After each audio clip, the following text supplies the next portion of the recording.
तो question number 5 आपके पास बोलता है, क्वेश्चन नंबर 5 जो है कई कंसेप्ट्स को मिला के बनाया गया है, इसलिए ये इम्पोर्टेंट है। इसमें कंसेप्ट यूज़ हुआ है आपके पास मैग्नेटिक एलिमेंट्स ऑफ अर्थ का, जो आपका यूनिट 3 में हमने किया था ना। तो क्योंकि जब भी 2 या 3 कंसेप्ट मिल जाते हैं आपके पास, तो वो टॉपिक आपके पास वैसे ही इंपॉर्टेंट बन जाता है। तो क्वेश्चन सुनिए, horizontal component of earth's magnetic field at a place is 3 × 10⁻⁴ tesla. Horizontal component को h से लिखते थे और ये दे रखा है आपके पास 3 × 10⁻⁴ टेस्ला। ठीक है। Angle of dip at the place is 53 degree. Angle of dip जो है आपके पास 53 डिग्री है। एंगल ऑफ डिप आपके पास डेल्टा से डिनोट करते थे, और ये मैग्नेटिक मेरिडियन में आपके पास फील्ड कितना अंदर या ऊपर जा रहा है, हॉरिजॉन्टल के साथ कितना एंगल बना रहा है, उसको बोलते थे एंगल ऑफ डिप, है ना। अब ये क्या बोलता है, एक मेटल रोड है जिसकी लेंथ है 25 सेंटीमीटर। रोड है, फिर से जैसा पीछे था, रोड की लेंथ आपके पास 25 सेंटीमीटर। इसको मीटर में करेंगे तो 0.25 मीटर आप लिख सकते हैं। ठीक है, मीटर में करना पड़ेगा। ओके, ये क्या बोलता है, एक ये जो रोड है ये प्लेस है नॉर्थ साउथ डायरेक्शन में। ठीक है, and move with a constant speed of, speed भी आपको दे रखी है आपके पास, कितनी स्पीड है, लीनियर स्पीड है आपके पास 10 सेंटीमीटर पर सेकेंड। सेंटीमीटर पर सेकेंड को मीटर पर सेकेंड में चेंज करेंगे तो आपके पास 10 × 10⁻⁻2 मीटर पर सेकेंड ये आपके पास बनेगा। मतलब कि 100 से भाग किया तो ये आपके पास 0.1 मीटर पर सेकेंड। इस वेलोसिटी, इस स्पीड से ये आपके पास मूव करती है। It is moved at a speed of this towards east, east direction में चलती है। तो आपको क्या निकालना है, EMF induce in the rod. आपको क्या निकालना है, EMF induce in the rod. Alright, एक बार ध्यान से सुनिएगा क्वेश्चन। ये क्या बोलता है, देखिए ये आपके पास मैग्नेटिक मेरिडियन में बना रहा हूँ। ठीक है, ये मैग्नेटिक मेरिडियन, ये ज्योग्राफिक मेरिडियन, ये मैग्नेटिक मेरिडियन हो गया आपके पास। ठीक है, बात समझ में आई। मैग्नेटिक मेरिडियन, मैग्नेटिक मेरिडियन में मैग्नेटिक फील्ड ये हो गया आपके पास बी, जो कि हॉरिजॉन्टल, ये नीचे बनता है आपके पास, है ना, जिसके एंगल ऑफ डिप है आपके पास 53 डिग्री। बात समझ में आई। यहाँ पर एक रोड ऐसे रखी है, कौन सी डायरेक्शन में, नॉर्थ ईस्ट डायरेक्शन में। तो ये तो आपको पता है ईस्ट होती है, ये आपके पास वेस्ट होती है, तो नॉर्थ ईस्ट डायरेक्शन आपके पास ये बनने वाली है। ठीक है, हवा में ऐसे, ठीक है, नॉर्थ ईस्ट डायरेक्शन ये वाली बनने वाली है आपके पास। अब तो इसको बनाऊँ कैसे, अब इसको दिखाने के लिए ऐसा दिखा देता हूँ। ठीक है, ये नॉर्थ है आपके पास, ये आपके पास साउथ है, तो ये एक रोड रखी हुई है। बात समझ में आई। ये जो मैग्नेटिक फील्ड वगैरह दिखाई है, ये सब बोर्ड मतलब प्लेन से अंदर के, अर्थ के अंदर की तरफ जा रहे हैं। ऐसे अर्थ होगी यहाँ पर, अर्थ से अंदर की तरफ है मैग्नेटिक फील्ड आपके पास। बात समझ में आई। अब क्या बोलता है कि आपके पास जो रोड है ये, इसकी जो भी ईस्ट डायरेक्शन है, इस डायरेक्शन में वी वेलोसिटी से मूव करने लग गई। ठीक है, वी वेलोसिटी से मूव करने लग गई, तो इसके अंदर ईएमएफ जो इंड्यूस होगा वो बताना। ठीक है, इसी को बोलते हैं हॉरिजॉन्टल कंपोनेंट। इस तरफ ही होता है हॉरिजॉन्टल कंपोनेंट, हॉरिजॉन्टल डायरेक्शन ये थी, हॉरिजॉन्टल कंपोनेंट इसी तरफ होता है। जिसने मैग्नेटिक एलिमेंट्स ऑफ अर्थ नहीं किया है वो आपका यूनिट 3 में मैग्नेटिक एलिमेंट्स ऑफ अर्थ का लेक्चर जाके देख सकते हैं। आपके पास वहाँ पे न्यूमेरिकल कर रखे हैं सब कुछ, बहुत सारे न्यूमेरिकल है, आप सब कुछ देख के इजीली समझ सकते हैं। ठीक है, ओके, रोड भी इसी तरफ जा रही है वी वेलोसिटी से, ये इसके परपेंडिकुलर बनाया है मैंने। ठीक है, देखने में रोड भी इसी तरफ है, मैग्नेटिक फील्ड भी इसी तरफ है, तो इसके लिए आप मोशनल ईएमएफ का फॉर्मूला जो कि BLV होता था ये नहीं लगा सकते। ध्यान देना, ये फॉर्मूला नहीं लगा सकते। इसमें मैंने आपको कई बार बोला है कि ये फॉर्मूला तभी लगेगा जब B, V और L आपके पास परपेंडिकुलर टू ईच अदर हो। लेंथ तो ये है नॉर्थ साउथ, वेलोसिटी है ईस्ट डायरेक्शन में, ये तो परपेंडिकुलर है, ये नॉर्थ है, ये साउथ है, वेलोसिटी आपके पास ईस्ट डायरेक्शन में, ये तो परपेंडिकुलर है, पर मैग्नेटिक फील्ड भी इधर ही है। मैग्नेटिक फील्ड भी इधर है, तो कोई फर्क, आप इस फॉर्मूले को यूज नहीं कर सकते। ये फॉर्मूला तभी लगता था जब ये तीनों एक दूसरे के परपेंडिकुलर हो। मोशनल ईएमएफ वाला लेक्चर आप देख सकते हैं। ठीक है, फर्स्ट लेक्चर था। ओके, तो मतलब कि जो ये हॉरिजॉन्टल कंपोनेंट वाला मैग्नेटिक फील्ड है ये किसी काम का नहीं है आपके पास। मैग्नेटिक फील्ड आपको चाहिए परपेंडिकुलर वाला। तो यहाँ पर आप सभी को पता है कि इस लाइन के परपेंडिकुलर लाइन है ये, और इस तरफ मैग्नेटिक फील्ड का एक कंपोनेंट होता है जिसको बोलते हैं vertical component of magnetic field. तो एक्चुअली में जो मैग्नेटिक फील्ड यूज होएगा मोशनल ईएमएफ में, वो वर्टिकल कंपोनेंट यूज होएगा।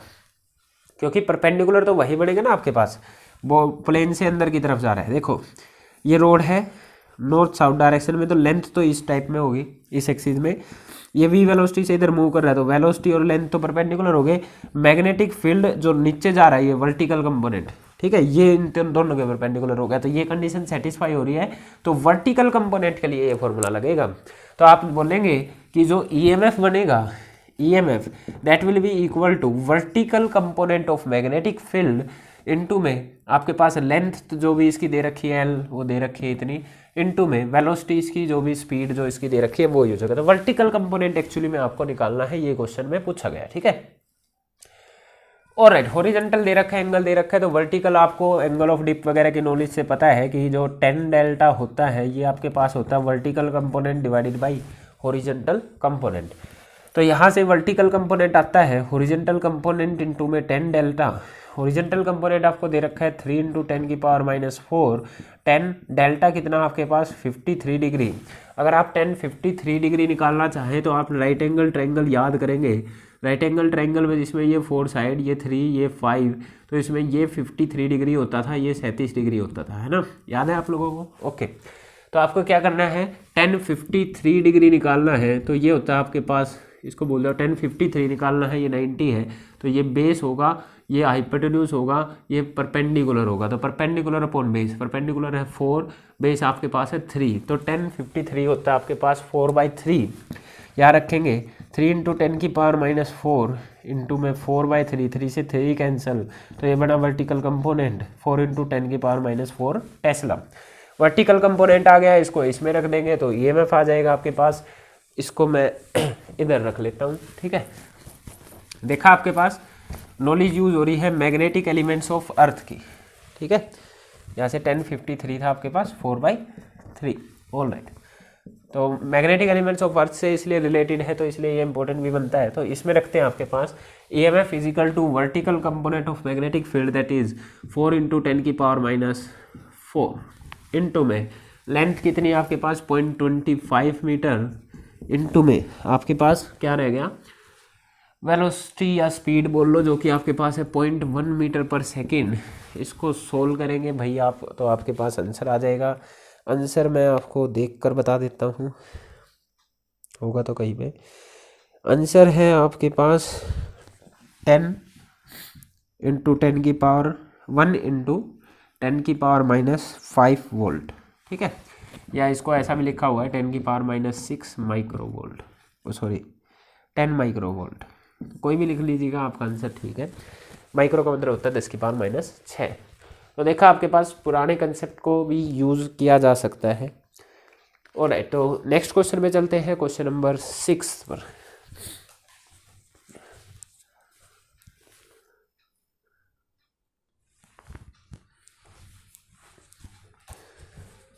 ऑलराइट, क्वेश्चन नंबर 6 की तरफ चलते हैं।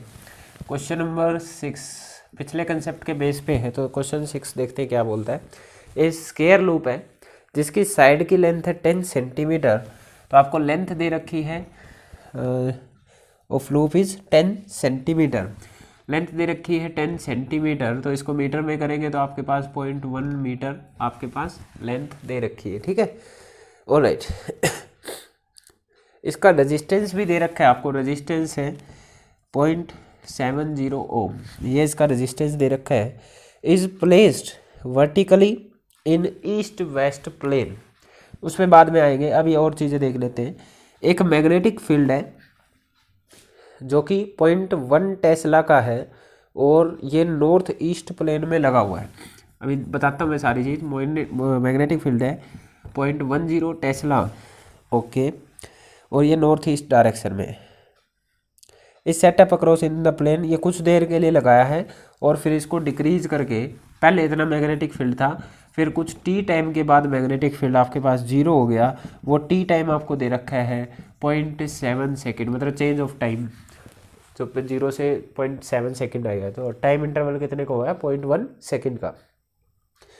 तो आपको determine the magnitude of induce EMF निकालना है ड्यूरिंग इंटरवल के अकॉर्डिंग, ठीक है। तो ध्यान से देखो आपके पास ये इधर, इसको मैं बोलता हूँ वेस्ट, सॉरी ईस्ट, इसको बोलता हूँ वेस्ट, इसको बोलता हूँ नॉर्थ, इसको बोलता हूँ साउथ। ठीक है, तो ये आपको क्या बोलता है कि एक स्क्वायर लूप है जो कि आपके पास वर्टिकली रखा हुआ है ईस्ट वेस्ट प्लेन में। तो आपके पास ईस्ट वेस्ट ये है, इसका प्लेन कौन सा होगा, जो इससे ऐसा परपेंडिकुलर जा रहा होगा। तो उसके अंदर ये आपके पास एक स्क्वायर लगा लेते हैं, इसको ये ऐसे रखा हुआ है।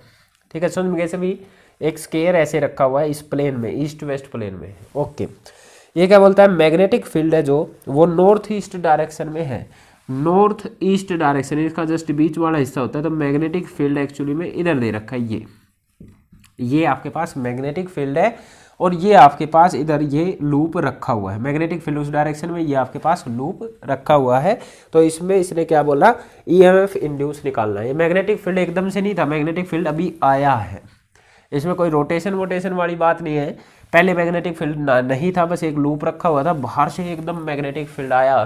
तो मैग्नेटिक फील्ड जब भी आता है तो फ्लक्स चेंज होएगा, फ्लक्स चेंज होएगा तो आपके पास जितना rate of change of flux होगा उसी के अकॉर्डिंग आपके पास ईएमएफ इंड्यूस होता है।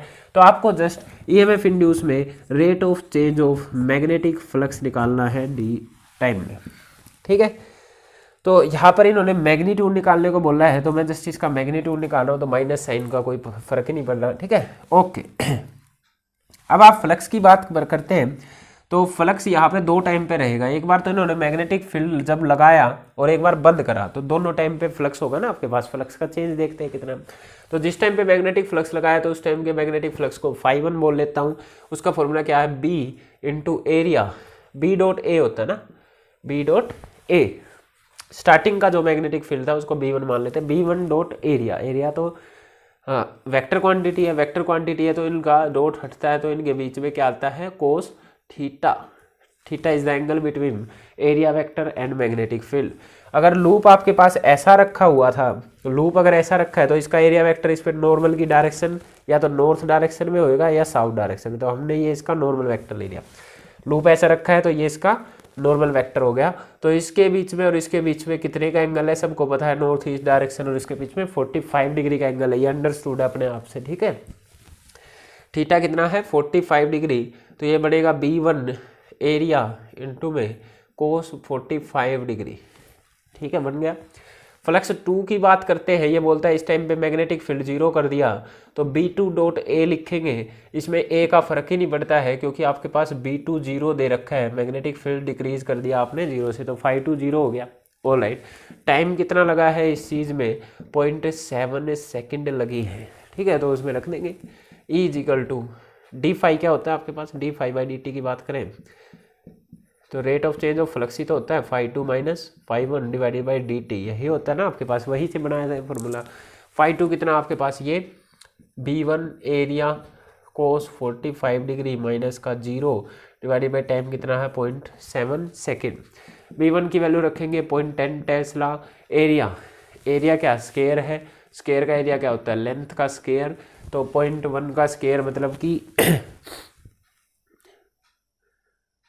0.01 है ना, 0.01 कोस 45 आपके पास 1/√2 हो गया। ये आपके पास 0.7 हो गया। इसको सोल्व कर लेंगे, आपके पास आंसर आ जाएगा ये आ जाएगा आंसर। ये आपके पास ईएमएफ आएगा अभी d phi by d t से। ईएमएफ जितना भी आया ये आया 10⁻³ वोल्ट। ठीक है, इसको सोल्व करेंगे तो 10⁻³ वोल्ट आपके पास रहने वाला है। अब जो करंट होता है वो होता है ईएमएफ बाई रेजिस्टेंस। तो ईएमएफ बाई रेजिस्टेंस, ईएमएफ है 10⁻³ वोल्ट, रेजिस्टेंस आपको दे रखा है 0.70 ओम। इसको भाग करेंगे तो करंट आपके पास 1.4 इंटू 10⁻³ एम्पियर आ जाता है। ये आपका आंसर रहेगा। ठीक है, कैलकुलेशंस देख लेना, वैसे आंसर मैंने आपको बता दिया है। ओके, तो डायरेक्ट φ2 माइनस φ1 मतलब फ्लक्स का चेंज भी आप देख सकते हैं। इसमें कोई रोटेशन वोटेशन वाली बात नहीं थी। ये था आपका पास क्वेश्चन नंबर 6। चलते हैं क्वेश्चन नंबर 7 की तरफ। ऑलराइट, लास्ट क्वेश्चन की तरफ चलते हैं, क्वेश्चन नंबर 7। और ये शायद लास्ट टाइम आया हो, मतलब आया है कभी ना कभी ये क्वेश्चन, तो सारे ही ये कभी ना कभी कोई ना कोई ये कंसेप्ट पूछा ही गया है।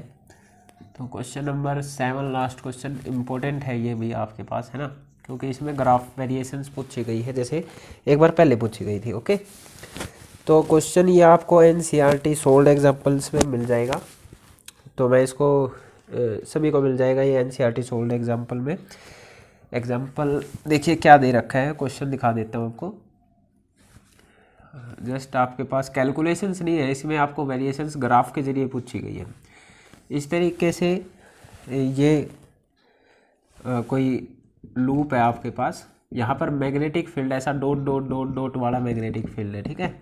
ये मैग्नेटिक फील्ड है डॉट डॉट वाला मैग्नेटिक फील्ड, ऐसा डॉट मतलब कि बोर्ड के प्लेन से बाहर आ रहे हैं। ओके, ये जो मैग्नेटिक फील्ड है आपके पास इस पॉइंट तक यहाँ तक गया हुआ है। ये अगर इसको x इजिकल टू 0 लेंथ मान रहे हैं x एक्सिस पर, तो ये आपके पास x is equal to b length है जहाँ तक मैग्नेटिक फील्ड दे रखा है। तो magnetic field x is equal to 0 से लेके x इजिकल टू b तक है। ये लूप फर्दर आगे तक गया हुआ है, इस जगह पे मैग्नेटिक फील्ड नहीं है आपके पास, पर ये यहाँ तक जा सकता है आपके पास, जो कि आपके पास x is equal to 2b length है, ठीक है। इन पॉइंट्स के नाम दे रखे हैं आपके पास, जो इधर एंड है इसका नाम दे रखा है k पॉइंट, जो ये जहाँ तक मैग्नेटिक फील्ड है इस पॉइंट का नाम दे रखा है l पॉइंट, और जो ये वाला पॉइंट है इसका पॉइंट का नाम दे रखा है आपके पास m पॉइंट, ठीक है। क्वेश्चन समझ में आया। इसकी जो लेंथ है वो आपके पास l लेंथ है, और इन्होंने क्या बोला कि यहाँ पर आपके पास ये एक इस तरीके के इसमें एक रोड सी लगी हुई है, ठीक है, एक वायर ही है, इसको v वेलोसिटी से उस तरफ लेके जा रहे हैं आपके पास। कहाँ से कहाँ तक? 0 से स्टार्ट कर रहे हैं। ध्यान से सुनना क्वेश्चन। ये आपके पास एक वायर है जिसका रेजिस्टेंस इन्होंने दे रखा है R के बराबर। R is the resistance of this wire, ठीक है। R is the resistance of small r, इसका रेजिस्टेंस दे रखा है, ठीक है। ओके, ये क्या बोलता है, इसको x इजिकल टू 0 से इधर ऐसा खींचना, यही मूव कर सकता है बस इसको। x इजिकल टू 0 से ऐसा खींचना, इसको स्टार्ट करते हैं। इसको 0 से खींचते खींचते l लेंथ तक भी पहुंचेंगे, फिर इधर 2b लेंथ तक भी पहुंचेंगे, b लेंथ तक भी, 2b लेंथ तक भी। तो इधर लेते लेते यहाँ तक जाएंगे और फिर यहाँ से वापस 0 तक लेके आना। तो ऐसा एक पूरा चक्कर करना है। बात समझ में आई? यहाँ से पूरा उधर ले जाना और वापस 0 पे लेके आना है, ऐसा लेके आना है। तो ऐसा करने के दौरान, ठीक है, आपको एक्सप्रेशन निकालने हैं।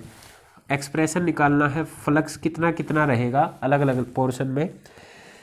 ओके, फ्लक्स निकालना है, फिर आपको इंड्यूस ईएमएफ निकालना है, उसका एक्सप्रेशन निकालना है, ठीक है। बात है कितना फोर्स रिक्वायर्ड है इस आर्म ऑफ कपल को, इस आर्म को मूव करवाने में, वो निकालना है आपके पास। और कितनी पावर डेसिपिएट होएगी आपके पास, वो निकालनी है। और इन सब को टाइम के साथ इन सब की वेरिएशन आपने ड्रॉ करनी है। तो आपने ग्राफ ड्रॉ करना है टाइम के रिस्पेक्ट में। ग्राफ आपने वेरिएशंस इसकी ड्रॉ करनी है टाइम के रिस्पेक्ट में, किस तरीके की रहेगी। बात समझ में आई? तो मैं इसकी क्वेश्चन समझ में आ गया होगा आई होप। तो मैं सारे की सारी ये फॉर्मूलेज है, जस्ट आपको डायरेक्ट आपको पता है ये लिख रहा हूँ और फिर इसकी वेरिएशंस बना रहा हूँ, ठीक है। आपके पास जनरली यहाँ पर 4 पोर्शन बन रहे हैं एक्चुअली में। एक तो ये जब ये यहाँ से राइट साइड जा रहा है, एक तो 0 से b वाला, फिर राइट साइड जाते हुए b से 2b वाला, 2 रीजन बन गए। फिर लेफ्ट में आते वक्त 2b से b और b से 0, ये 4 रीजन बन रहे हैं। तो मैं चारों रीजन के लिए पहले सब कुछ लिख देता हूँ, ठीक है। इसके लिए देखता हूँ एक बार लेफ्ट में जगह हो तो फिर मैं सारा वही लिख दूंगा लेफ्ट में। ओके, मैं इसके लिए देखो यहाँ लिखने जा रहा हूँ। पहले पूछा गया है फ्लक्स। ऑलराइट, फ्लक्स का फॉर्मूला क्या होता है आपके पास? मैग्नेटिक फील्ड इनटू में एरिया। ऑलराइट, ठीक है। जब ये आपके पास 0 से b से पहले ही है कहीं पर, ध्यान देना, मान लो कहीं यहाँ कहीं पर ही पहुंचा है, तो ये कुछ डिस्टेंस होगा आपके पास। मान लिया ये डिस्टेंस कुछ x डिस्टेंस है आपके पास, है ना। तो उस टाइम पे इस टाइम पे इसका जो फ्लक्स का फॉर्मूला होगा वो क्या होता है? मैग्नेटिक फील्ड इनटू में एरिया। एरिया क्या होता है? Length into breath. लेंथ इसकी l है, ये अभी x डिस्टेंस गया है, तो ये एरिया कितना होगा? लेंथ इनटू ब्रेथ, ठीक है। Area into b dot a होता है एक्चुअली में, पर कोस 0 बनेगा आपके पास, क्योंकि भाई फ्लक्स क्या होता है? b dot a। Dot product में जब डॉट प्रोडक्ट खोल लेंगे तो बी ए कोस 0 बनेगा, क्योंकि मैग्नेटिक फील्ड आपका ऊपर की तरफ है, एरिया वेक्टर भी ऊपर की तरफ है, तो कोस 0 बने, उसको हटा रहा मैं। तो ये बी एल एक्स कब बना? जब आपके पास ये 0 से चला और इसे x लेंथ तक ही पहुंचा था आपके पास, है ना, तभी बना है। तो ये वाला फ्लक्स कब आ रहा है आपके पास? ये 0 से आपके पास एक्स लेंथ तक जब ये पहुंचा है तो जीरो से इसको किससे डिनोट करूँगा आपके पास, ऐसे लिख लेते हैं, between zero to x length आपके पास फ्लक्स जो है इस तरीके का रहेगा। ठीक है, इस फ्लक्स को थोड़ा सा ऑब्जर्व करिए, आपके पास बी चेंज नहीं होता है, लेंथ चेंज नहीं होती है, क्योंकि लेंथ एल ही रहने वाली है थ्रू आउट, कितना ही मूव करता रहे। मैग्नेटिक फील्ड भी उतना ही रहने वाला है जितना इधर लग रहा है, यूनिफॉर्म है। तो जो फाई है वो एक्स के डायरेक्टली प्रोपोर्शनल है। ठीक है, फ्लक्स जो है एक्स के डायरेक्टली प्रोपोर्शनल है, मतलब कि जितना एक्स बढ़ेगा, एक्स बढ़ना मतलब ये उस साइड जा रहा है तो एक्स ये बढ़ता जाएगा, एक्स ये है ना आपके पास थिकनेस इसकी, सॉरी विड्थ, एक्स बढ़ता जाएगा, एक्स बढ़ेगा तो एरिया बढ़ेगा, और एरिया बढ़ेगा तो आपके पास फ्लक्स अपने आप ही बढ़ जाएगा आपके पास, है ना। इसलिए ये डायरेक्टली प्रोपोर्शनल है एक्स के, और डायरेक्टली प्रोपोर्शनल का ग्राफ स्ट्रेट लाइन रहता है, ध्यान देना आपके पास। ठीक है, फिर ये चलता चलता इस पूरे रीजन में एक्स बढ़ता गया, एक्स की मैक्सिमम वैल्यू ये है ना बी। ठीक है, वैसे तो वहाँ तक है, पर मैग्नेटिक फील्ड के अंदर, मैग्नेटिक फील्ड तो जस्ट इतने पोर्शन तक है, तो मैग्नेटिक फील्ड बी पोर्शन की बात करते हैं। तो उस टाइम पर जब आपके पास एक्स बराबर हो गया बी के, इस पॉइंट पर पहुँच गए। ठीक है भाई, एक्स बराबर बी के होगा तो इस पॉइंट पर पहुंच गए ना आपके पास। उस टाइम पर फ्लक्स कितना बन जाएगा आपके पास, बी एल, एक्स की जगह जस्ट आपको बी रखना है, तो बी एल बी ये बन गया, और ये कब है आपके पास, जीरो से बी के बीच में। ठीक है, बी के बराबर हो गया डिस्टेंस, तब की बात हो रही है। ठीक है, ऑलराइट, बी एल बी ये फ्लक्स आ गया। ये फ्लक्स कांस्टेंट वैल्यू रखता है, बी फिक्स है, बी डिस्टेंस फिक्स है आपके पास, एल फिक्स है, बी फिक्स है, तो ये आपके पास एक कांस्टेंट फ्लक्स है। ये कैसा है, कांस्टेंट फ्लक्स है आपके पास। ठीक है, और इस टाइम पे आपको बता दूं ये मैक्सिमम फ्लक्स भी है, क्योंकि इतनी ही जगह पे मैग्नेटिक फील्ड है। चलो एक बार और आगे बात करते हैं, फिर समझ में आएगा। अब ये क्या करता है, बी से और आगे तक जाने लग गया। मान लो बी से आगे यहाँ पहुँच गया, मान लेते हैं यहाँ पहुँच गया। ठीक है, यहाँ पहुँच गया तो आप फ्लक्स का फॉर्मूला क्या लगाएंगे, फ्लक्स का फॉर्मूला आप लगाते हैं बी इंटू में एरिया। एरिया कौन सा वाला एरिया लेते हैं, आप वो वाला एरिया चूज करते हैं जितने में से मैग्नेटिक फील्ड जा रहा है। ओके, मैग्नेटिक फील्ड तो बी है वो तो लिख दिया, कितने एरिया में से मैग्नेटिक फील्ड जा रहा है भाई, मैग्नेटिक फील्ड तो इतने ही एरिया में से जा रहा है, लेंथ इंटू ब्रेथ, मतलब कि एल इंटू बी, ये तो वही चीज आ गई। तो आप बोलते हैं कि अगर मैं बी से बड़ा भी ले लेता हूं एक्स को, टू बी तक कहीं ले लो, यहाँ ले लो तब भी इतने ही एरिया में से फील्ड जा रहा है, यहाँ ले लो तब भी इतने ही एरिया में से फील्ड जा रहा है, यहाँ जा लो तब भी इतने ही एरिया से फील्ड जा रहा है। तो बी से बड़ा टू बी तक कहीं चले जाओ, आपके पास फील्ड इतना ही रहने वाला है, फ्लक्स इतना ही रहने वाला है। क्यों रहने वाला है आपके पास, क्योंकि फ्लक्स का फॉर्मूला मैग्नेटिक फील्ड इनटू में वो एरिया होता है जितने एरिया में से आपके पास फ्लक्स मैग्नेटिक फील्ड लाइन जा रही है, तो इतने से ही एरिया में तो जा रही है, तो area constant, magnetic field constant, तो ऑलरेडी आपके पास फ्लक्स कांस्टेंट रहेगा। ठीक है, बात समझ में आई।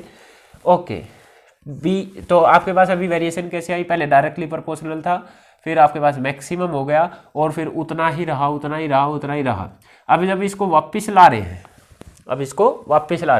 वापस लाते वक्त यहाँ पहुंचे होंगे हम, यहाँ पहुंचे तब भी बी इंटू ए उतना ही है, क्योंकि इतने ही एरिया में से जा रहा है, यहाँ भी उतना ही, यहाँ भी उतना ही। अभी इस पॉइंट पे आ गए, इस पॉइंट पर आ गए तब भी उतना ही है, क्योंकि एरिया उतना ही आपके पास है ना। ऑलराइट, अब क्या करते हैं, इससे थोड़ा सा आगे की तरफ आते हैं। इससे जैसे ही थोड़ा सा आगे की तरफ आएगा एक्स घटने लगेगा, इससे थोड़ा सा आगे आते ही एक्स क्या हो गया, घटने लगा। एक्स जैसे ही घटने लगेगा तो एरिया घटने लग जाएगा, एरिया घटेगा तो आपके पास फ्लक्स भी घटने लग जाएगा। तो आप आगे क्या बताएंगे, आपके पास इन सारी चीज़ों को रब करें, या चलो यहाँ लिख लेते हैं। आगे आपके पास फ्लक्स क्या बनने वाला है, फिर से बी एल एक्स बनने वाला है, पर ये डिक्रीजिंग फ्लक्स है। ये आपके पास कैसा है, डिक्रीजिंग फ्लक्स है, डिक्रीजिंग फ्लक्स है आपके पास। जब इससे आगे आने लग गए तो घट रहा है आपके पास बी एल एक्स। ये कब है आपके पास, जब आपके पास बी से जीरो की तरफ आप जा रहे हैं। ठीक है, बी से तो छोटा है एक्स आपके पास, और जीरो से बड़ा है, बी से जीरो की साइड जा रहे हैं। ठीक है, ऑलराइट, इसको पता नहीं कैसे लिखते हैं ये लोग। चलो इसको मतलब वैसा समझ लो कि आप लेफ्ट साइड आ रहे हैं। ठीक है, left left side of x is equal to b, x is equal to b से लेफ्ट साइड आ रहे हैं, ऐसा लिख लो, ठीक है। यहाँ से लेफ्ट आ रहे हैं तो x घट रहा है तो लेंथ इंटू इस x से आपके पास एरिया घटेगा तो आपके पास फ्लक्स घटने वाला है, घट रहा है आपके पास, तो नेगेटिव स्लोप आएगा। यहाँ से भी फाई आपके पास x के डायरेक्टली प्रोपोर्शनल है आपके पास, ठीक है। घटने के लिए आप माइनस साइन भी लगा सकते हैं, पर मैं अभी वो नहीं दिखा रहा। इस तरीके से इसकी वेरिएशन रहेगी और जैसे ही आप x पे आएंगे ये वापस से 0 हो जाएगा, ठीक है। तो इसकी वेरिएशंस मैं आपको पहले दिखा देता हूँ, ठीक है। तो आपके पास अगर ये x एक्सिस है, ये मान लो आपके पास y एक्सिस है, ठीक है, ये x एक्सिस है, ये y एक्सिस है। तो अगर मैं फ्लक्स की बात करता हूँ, फ्लक्स की वेरिएशंस दिखाता हूँ, तो 0 पर तो 0 था, ये ओरिजिन है, यहाँ पर ओरिजिन पे जब ये पॉइंट बिल्कुल इधर था तो एरिया तो कुछ इनक्लोज है ही नहीं, एरिया 0, तो आपके पास फ्लक्स भी 0।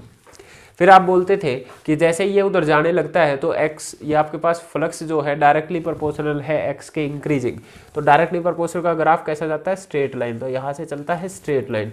कब तक जा रहा था, जब तक यहाँ नहीं पहुँच गया, ये आपके पास मैक्सिमम फ्लक्स नहीं हो गया, मैक्सिमम फ्लक्स कितना, BLB के बराबर। तो ये कब तक स्ट्रेट लाइन बढ़ता गया, जब तक ये BLB के बराबर नहीं हो गया फ्लक्स, ठीक है। उसके बाद मैंने बोला कि अब इसको यहाँ से यहाँ कहीं ले जाओ, एरिया उतना ही इंक्लोज है, तो ये आपके पास कांस्टेंट रहने वाला है, कितना ही टाइम बढ़ता रहो आपके पास ये कांस्टेंट ही रहने वाला है, ठीक है। चाहिए यहाँ जाके वापस आ गया, यहाँ तक पहुँचा, यहाँ तक पहुँचने के बाद फिर से आप बोल रहे हो कि फ्लक्स आया तो रहा है पर डिक्रीजिंग, क्योंकि आपके पास घट रहा है, तो घट रहा था, ये डायरेक्टली प्रोपोर्शनल तो है पर डिक्रीजिंग फ्लक्स है, तो ये घट रहा है आपके पास, घटता बाद में जब ये पूरा इधर पहुंच जाएगा 0 पे तो फिर से फ्लक्स 0 हो जाएगा, तो ये आपके पास बनेगा फॉर्मूला, ठीक है। इसको ऐसे शो करेंगे, ये पॉइंट इनिशियल पॉइंट है K वाला पॉइंट, इसको K पॉइंट लिख सकते हैं आप, ठीक है, K पॉइंट, इसको यहाँ शो कर रखा है, ये है K पॉइंट, ओके। K के बाद ये वाला पॉइंट कौन सा था, जहाँ पर मैग्नेटिक फ्लक्स हो गया था मैक्सिमम, ये पॉइंट था, ये पॉइंट का नाम दिया है L। फिर ये कांस्टेंट रहा, ठीक है, M तक भी कांस्टेंट रहा और वापस जाने के बाद भी आपके पास कांस्टेंट ही रहा, तो M आपके पास जस्ट यहाँ पे आता है बीच में, L से M तक कांस्टेंट रहा, फिर M से L वापस भी कांस्टेंट रहा, और फिर वापस K पर जाके आपके पास 0 हो गया। समझ में आया? देखिए एक बार, शुरुआत में K पे था तो कोई फ्लक्स नहीं, फिर डायरेक्टली प्रोपोर्शनल बना, कब तक, जब तक L पर मैक्सिमम नहीं हो गया, तो डायरेक्टली प्रोपोर्शनल बना, L पर मैक्सिमम हो गया, L से M तक उतना ही रहा, M से L तक भी उतना ही रहा, फिर घटने लग गया और लास्ट में K पे जाके 0 हो गया, घटने लग गया लास्ट में जाके 0 हो गया, कि ये प्रोपोर्शनल का ग्राफ स्ट्रेट लाइन लेता है, ठीक है। ये हो गया आपके पास फ्लक्स का ग्राफ, ठीक है। आई होप समझ में आ गया होगा आपको। चलिए इसको एक बार स्क्रीनशॉट लेना है या उतारना है, जो भी कुछ करना है वो कर लीजिए, क्योंकि जगह नहीं है बोर्ड पे, सारा ग्राफ में एक ही जगह पे शो करने जा रहा हूँ, ठीक है, इसलिए कैलकुलेशंस पर्पज इस तरफ रहेगा हमारे। ओके, इसके बाद आपको चाहिए इंड्यूस ईएमएफ, इन सब को मैं रब कर रहा हूँ, आपको चाहिए इंड्यूस ईएमएफ। अच्छा, काम उसी से चल जाता, पर चलो कोई बात नहीं। इंड्यूस ईएमएफ, ठीक है, इसके लिए भी वही सब रीजन बनने वाले हैं 4, तो मैं चारों रीजन में इंड्यूस ईएमएफ की बात कर लेता हूँ, ठीक है। आप सभी को पता है कि जो ईएमएफ इंड्यूस होता है इसका फॉर्मूला होता है माइनस का d∅/dt, ठीक है। स्टार्टिंग में हम बात करते हैं इंड्यूस ईएमएफ की 0 से B के बीच में, यहाँ कहीं पर आ गया आपके पास x डिस्टेंस पे, तो उस टाइम पे आप फ्लक्स पिछली वाले लेक्चर में ही कर चुके हैं, कितना होता है BLx के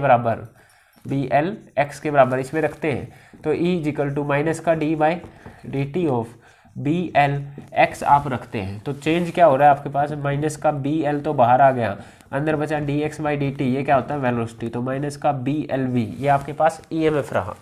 इसकी कोई डायरेक्शन रहेगी, तो ये क्योंकि ये नेगेटिव आया है तो इसको आप नीचे ग्राफ पे शो कर सकते हैं, ठीक है। ओके, ये यहाँ पे आया आपके पास, यहाँ पे जब ये बिल्कुल यहाँ पर B पॉइंट पर पहुँच जाता है, उस बात पर बात करता हूँ, एट पॉइंट B। ये मैंने कब निकाला है, जब आपके पास x डिस्टेंस है B से छोटा है, ये तब निकाला है, मतलब B से कम है, 0 से बड़ा, यहाँ कहीं पे मैंने निकाला है, ठीक है। अब मैं एट पॉइंट B पर बात करता हूँ, मतलब कि x इक्वल टू B पर बात करता हूँ। x इजिकल टू बी पर फ्लक्स हमने निकाला था कि ये कांस्टेंट होता है बी एल, बी के बराबर कांस्टेंट लास्ट वाले पार्ट में किया था। तो अगर मैं इसका d phi by d t निकालूँ जो कि ईएमएफ होता है, तो एक कांस्टेंट का ईएमएफ तो D by d t of minus का बी एल बी, ये तो जीरो आ जाएगा। कांस्टेंट का आपके पास डेरिवेटिव जीरो होता है, कोई भी चेंज नहीं हो रहा है इनमें से, ठीक है। तो यहाँ पर आपके पास फ्लक्स आता है कितना, माइनस का बी एल वी, ठीक है, माइनस का b l v. Velocity constant है, वेलोसिटी कांस्टेंट है, लेंथ कांस्टेंट है, कांस्टेंट वेलोसिटी से चल रहा है भाई बी, वेलोसिटी कांस्टेंट है, लेंथ सेम है, ये लेंथ सेम है, बी सेम है, तो ये जो ईएमएफ प्रोड्यूस हुआ है ये आपके पास सेम रहेगा। ध्यान देना, ये ईएमएफ कैसा रहेगा, सेम। कब तक सेम रहेगा, जब तक ये बी पॉइंट पर नहीं पहुंच गया। बी पॉइंट पर जाते ही ईएमएफ कितना हो गया आपके पास, जीरो। बात समझ में आई। तो बी पॉइंट पर ये मैंने कब निकाला है, at point x is equal to b. इसको बुक में ऐसा शो कर रखा होगा, यहाँ पर इक्वल का साइन लगा रखा है, तो x is equal to b पर आपके पास ईएमएफ जीरो हो गया। ठीक है, बात समझ में आई। अब मैं क्या करता हूँ, इस बी से आगे चलते हैं, ठीक है।